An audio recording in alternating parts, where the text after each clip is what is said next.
Tu te retrouves sous la douche, le temps d'un moment de calme, et soudain, une idée traverse ton esprit.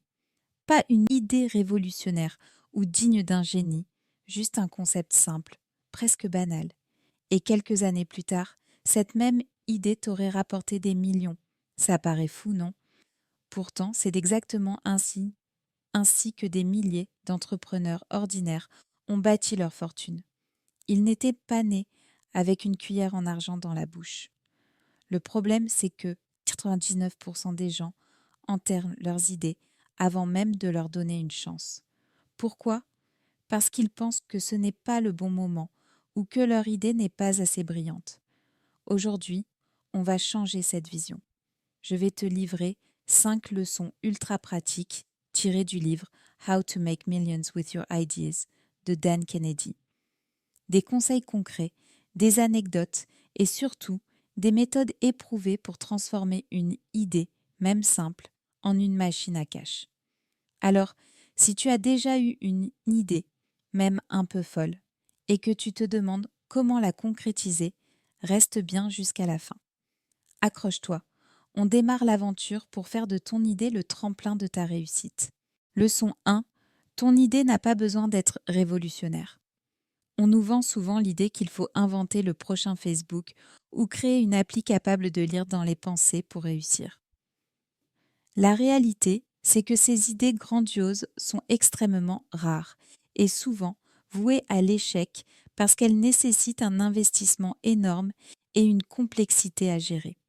Ce qui marche vraiment, c'est l'exécution. Dan Kennedy raconte l'histoire d'un gars qui vendait des cendriers personnalisés pour entreprises.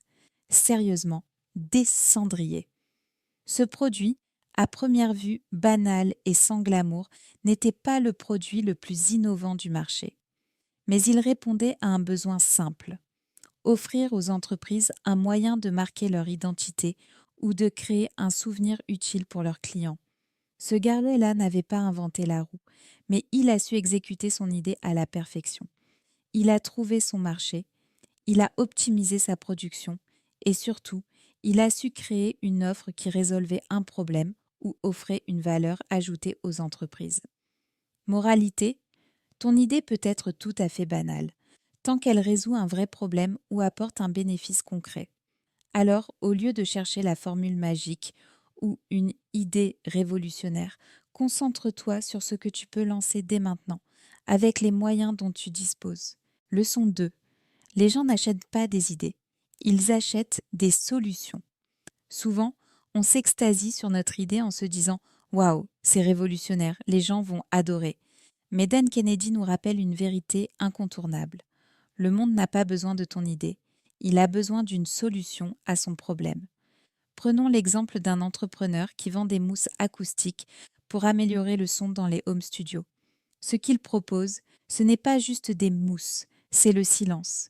C'est la qualité sonore et surtout, c'est la paix d'esprit pour les musiciens et producteurs. Avant de te lancer, demande-toi toujours: quel problème est-ce que je résous avec mon idée? Si tu peux répondre clairement à cette question, tu as déjà franchi la première étape vers le succès. Rappelle-toi, une idée doit se traduire en bénéfice direct pour ton client. Transforme ton concept en une solution tangible qui améliore la vie de quelqu'un. Cela augmentera non seulement tes chances de vendre, mais aussi ta crédibilité sur le marché. Leçon 3. Teste petit, mais pense grand. Combien de fois as-tu repoussé le lancement de ton idée en te disant qu'il fallait attendre le moment parfait ou que tout devait être parfait dès le début? La vérité, c'est que l'excuse est ton pire ennemi. Dan Kennedy insiste sur le fait que ceux qui réussissent commencent petits, très petits. Voici comment procéder. Commence par tester ton idée sur un petit échantillon de clients. Crée un prototype, même sommaire, ou une landing page pour mesurer l'intérêt. Lance une petite campagne publicitaire avec un budget réduit, parfois même 5 € suffisent pour récolter des premiers retours. Pourquoi est-ce essentiel? Parce que les premières itérations te permettront de comprendre ce qui marche, d'identifier les améliorations à apporter et de valider ton concept sans risquer gros. Imagine que tu fasses des crêpes. La première est souvent ratée, mais tu apprends, tu ajustes ta recette et bientôt, tu obtiens la crêpe parfaite. C'est pareil pour ton idée. Teste, ajuste et surtout, passe à l'action. Même une petite victoire te donnera la confiance nécessaire pour passer à l'étape suivante et penser en grand. N'oublie pas, il vaut mieux tester et échouer vite que de rester bloqué dans l'attente du moment parfait. Leçon 4. Crée un système qui travaille pour toi. Beaucoup de personnes rêvent de liberté et d'automatisation, mais finissent par créer un business qui les retient. Dan Kennedy le résume en une phrase. Tu veux faire de l'argent pendant que tu dors? Crée un système. Qu'est-ce que cela signifie concrètement? Il s'agit de mettre en place des processus, une offre claire, un tunnel de vente efficace, des automatisations qui permettent à ton business de tourner sans ta présence constante. Prenons l'exemple du vendeur de cendriers dont on parlait plus tôt. Au lieu de passer ses journées à traiter les commandes manuellement, il a créé un système, catalogue en ligne, équipe dédiée aux commandes et même des relances automatiques pour les clients. Pendant que tu dors ou que tu te consacres à d'autres projets, ton système continue de travailler et de générer des revenus. Alors pose-toi cette question. Comment puis-je automatiser mon idée pour qu'elle tourne sans moi? La réponse à cette question est souvent la clé pour transformer une bonne idée en une source de revenus durable et scalable. Leçon 5. Apprends à vendre encore et encore. Tu peux avoir la meilleure idée du monde, mais si tu ne sais pas la vendre, elle restera une belle idée sur papier. Dan Kennedy insiste sur le fait que la vente est le super pouvoir de tout entrepreneur.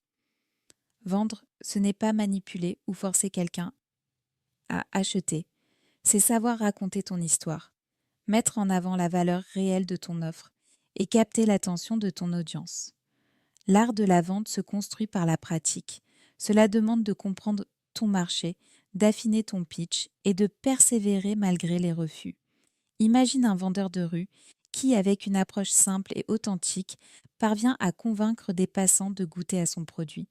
Ce n'est pas le génie inné qui fait la différence, mais sa capacité à transmettre sa passion et à répondre aux objections. En résumé, le marketing et la vente sont le carburant de ton idée. Forme-toi, pratique ton pitch et n'hésite pas à te remettre en question. Rappelle-toi, un bon vendeur, même avec une idée moyenne, ira plus loin qu'un génie timide qui ne sait pas convaincre. Voilà, tu viens de découvrir 5 leçons puissantes tirées du livre How to Make Millions with Your Ideas de Dan Kennedy. Récapitulons. Ton idée n'a pas besoin d'être révolutionnaire. Ce qui compte, c'est de l'exécuter correctement, même si elle semble simple. Les gens n'achètent même pas des idées. Ils achètent des solutions. Transforme ton concept en bénéfice direct pour ton client. Teste petit, mais pense grand. Lance un prototype, ajuste et apprends de tes erreurs pour évoluer. Crée un système qui travaille pour toi. Automatise ton business pour qu'il génère des revenus même quand tu n'es pas là. Apprends à vendre encore et encore. La vente et le marketing sont essentiels pour transformer une idée en succès commercial. Alors, quelle est la prochaine décision que tu vas prendre pour transformer ton idée en or? Si cette vidéo t'a inspiré, fais-le savoir. Aime, commente, partage et surtout, abonne-toi à la chaîne pour ne rien manquer de nos prochaines astuces business. Ta prochaine grande réussite commence par une simple action. Passe à l'action dès maintenant et transforme tes idées en réalité. Merci d'avoir regardé et à très vite pour de nouvelles leçons pour booster ton business.